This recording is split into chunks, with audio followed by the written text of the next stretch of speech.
এটি কিন্তু এক ধরনের সিল্ক এবং অমব্রে মানে এর মধ্যে বিভিন্ন ধরনের রং রয়েছে, হলুদ রয়েছে, কিছুটা সাদাটে রয়েছে, এদিকে দেখতে পাচ্ছ পিচ কালার রয়েছে, এরকম মিলিয়ে মিশিয়ে। এবং এর পিছন দিকটাও আমরা দেখাবো, এই পিঠের দিকটা, সেখানেও দেখবে একটা অন্য রকমের রঙের খেলা এখানে রয়েছে।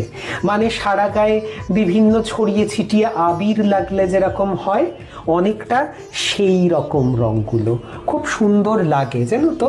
মানে কোথাও এই হলদেটা কোথাও মিশে যাচ্ছে পিচ কালারে, পিচ কালারটা হালকা হতে হতে কোথাও হয়ে যাচ্ছে সাদা, এরকম একটা অদ্ভুত রঙের খেলা। একটা সুবিধা হয় কি যে এটার সঙ্গে একটু নানা রকম কালারের আমরা ধুতিও করে দিতে পারি, একদম, যেহেতু মাল্টি কালার। এবং আমাদের এগুলো